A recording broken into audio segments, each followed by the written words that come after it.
nama osoo masjiida rabbi ijaaruuf deemu nama osoo ballaa kan ijaan qabne gargaaruuf deemu nama osoo kiraanchiin deemu gargaaruuf deemu qabameeti. Kanaaf viidiyoo ragaadha. Warri soba jedhan viidiyoo peejii isaa jala deemtanii namoota booyaa gizee inni mallaqa kennuuf gizee inni maal jedhu argaa jirtanii jechuudha. So mee amma Ahmadiin kuni akka jedhanitti mucaa jiraataa gaasaraa tokko akka gaafadhetti Ahmad maaliif qabamee jennaan dubartii wajji deemaa. Dubartiin ati wajjiin deemtu suni maalinni maa dubartiin si wajji deemtii jedhanii qabanii jara kenna. Mee amma Itoophiyaa keessatti dhuguma rabbi yoo dubbanne dubartii wajjiin deemuun nama hiisisa. Dubartiin si waliin deemuun Itoophiyaa keessatti nama hiisisa. Itoophiyaa keessatti koo galgala yoo gabbaate lafa magaalatitti lafa amma keessattuu naannawa akka Finfinnee kana Hadaamaa kana magaalaa gurguddaa kana eni Jimmaanuu fudhu magaalaa gurguddoo Itoophiyaa keessatti yoo gabbaate galgala koo dhalaan karaa gubbaa dhaabattee tiriin akka shaqaxaatitti hudduu gurguratti bar kamika dhalaa wajjin maa deemta. Amma biyya Arabaa yoo taate Itoophiyaan tun akka biyya Arabaa biyya shari'aa yoo taate dhalaa biraa waliin deemuun obboleettiyyuu yoo waraqaan qabaanne waraqaa dhaloota jaartiyyuu yoo waraqaa nikaan qabaanne dhugaadha nama hiisisa yakka. Biyya kamitti biyya Arabaa keessatti jechuudha. Biyya Arabaa keessatti biyyoota akka Su'uudii kan Dubaay Kuwait Qatar Kaalijii Arabaa keessatti dhugaadha nama hiisisa. Biyya Itoophiyaa keessatti garuu biyya Itoophiyaa keessatti algaa dhayxee koo shoorti falli gaalloo adaar falli gaalloo afaan bantee wotat sintinoo dabbaa sintinoo biyya jedhee hudduun dhalaa gurguramu keessatti maaliif dubartii wajjiin deemta jedhanii nama hidhuu jechuun maal jechuudha. Kana jechuun maaliif rakkataa Oromoo gargaarta maaliif hawwata Oromoo gargaarta maaliif taqaroon qabne gargaarta maaliif kamiilan qabne gargaarta maaliif ka harkan qabne gargaarta maaliif ka ijan qabne gargaarta yoo ta'e malee Ahmad kun amma yoo nama miskiina waan nyaatee bulu gargaare tokkoffaa rabbiin bira namichi mallaqa san Ahmaditti kenne sawwaaba argata.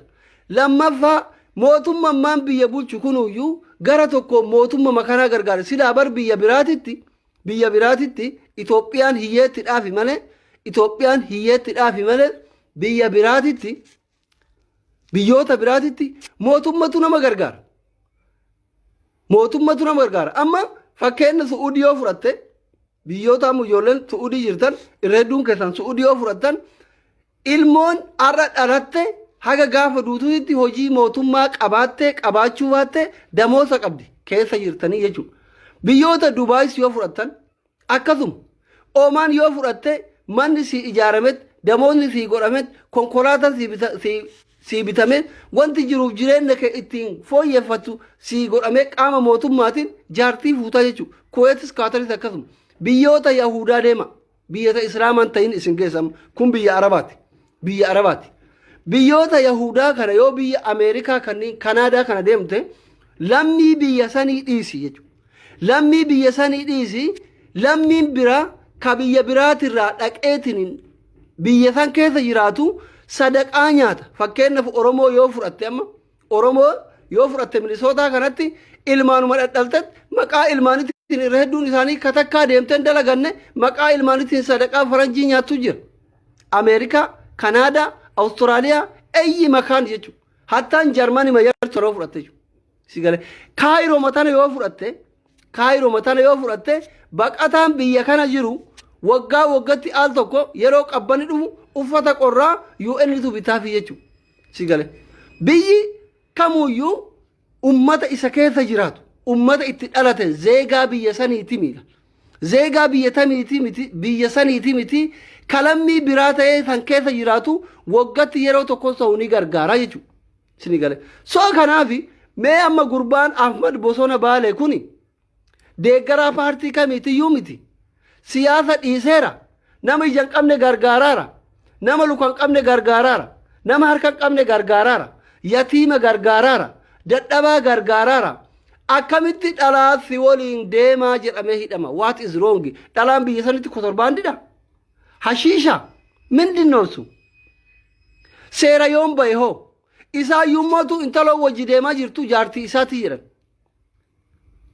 akka jiraatan naannawa afma bosona baale itti hidhame natti himee tokkotti an kijiba isinitti himaan jiru meennu maarree baale sheeka kunoo sheeka makkaa su'udii kana jiru tokko jala laala barreeffama isa leelaa anillee dabalataan gaafadheera akka jiraatan naannawa gaasaraa natti hime tokkotti wanni inni qabameefi dhalaa wajji deeme dhalaan sun immootu jaartii isaati soo namichi kuni biyyi tun biyya arabaa taatee waraqaa nikaa ittiin baafatu biyya keenyatti jaartiin akkaataa garagaraatiin fuudhan buuttaan ka fuudhamu jira nikaan ka fuudhamu jira sargiin ka fuudhamu jira fiqiriin ka wajjin galantu jira barreeffama isa leelaa anillee dabalataan gaafadheera akka jiraatan naannawa gaasaraa natti hime tokkotti wanni inni qabameefi dhalaa wajji deeme dhalaan sun immootu jaartii isaati soo namichi kuni biyyi tun biyya arabaa taatee waraqaa nikaa ittiin baafatu biyya keenyatti jaartiin akkaataa garagaraatiin fuudhan buuttaan ka fuudhamu jira nikaan ka fuudhamu jira sargiin ka fuudhamu jira fiqiriin ka wajjin galantu jira kabanatti min beetoo namaa fidantu jira mucaan kun haajichaa yookiin gaafa inni galu sanillee manatti fidanii fi nikaa hidhuuf hin mala anyway intalaan tun eega jaartii isaa taate ta'uyyuu yoo baatte hoo Itoophiyaa keessatti guyyatti dhalaa 10 wajjin ciisuun halaali kunoo hotel beetii hunda amma gurraattii geesse booda deebi'ee diimtuu yoo geesse reef diimtuu wajjin bultee amma gurraattii maa fiddee namaan jedhan shoortii koo biyya algaa shoortii birrii kun itti kafaltee bar ta barbaadde dhooftu Itoophiyaan biyyoota akkasiisan keessatti biyya dhalaa barbaadde kararraa qabdee asriin gaddabarraan kararra harma kana baaftee achi baaftee yoo harmi isii jigaa ta'ellee utubaa ol utubdee hudduu kana of waxxartee watassintiin hojjettee ni bitattu yoo ati watassintiin hojjetteen shoortidha moo adaaridhatiin jettu biyya saalli hin jirre hudduu gurgurachuun halaalii keessatti dhalaa wajjiin deemtee jedhanii nama hidhuu maal jechuudha dhaban kanaan akka gaafina taa'u ana akka gaafina taa'u jiru kana ati yoo feete abbaa feete deeggari hin beekte jiru Itoophiyaa shoorti sintinoo jettee biyya hudduu dhalaa jaalalaan osoo hin taane mallaqaan gaafattee shoortidha moo adaarii barbaadatiin jettee hudduun dhalaa gurguramtu keessatti maa dhalaa wajjiin deemta jedhanii nama hidhuun maal jechuudha mee maal jechuudha gaafii kana naa deebisaame isuma dhugaa rabbii isinitti mara mee isuma dhugaa rabbii maal jechuudha amma hirra hedduun keessanii nama akka gaafa biyyaa baataniin maatima keessanii baatanii biyya jirtan yoo Suudii jiraattes yoo Dubaay jiraattes yoo Kuwait jiraattes yoo Ameerikaa jiraattes yoo Kaayiroo biyyuma feete Itoophiyaarraa akkuma maatii kee biraa baateen baata jira garummatu warri magaalaa beeku magaalaa gurguddoo keessa deeme warri paaspoora baafatu kara Finfinnee deeme kara Hadaamaa Finfinnee kana Jimmaan Asallaa kana Roobee Baalee kana magaalaa gurguddoo Dirre Dawaa kana Harariin fira qabdani galgala karaa gubbaa dachaatee dhaabatti jechuudha nadhoon Amaaraa keessattuu nadhoo Amaaraatti lafti isiin haa cittu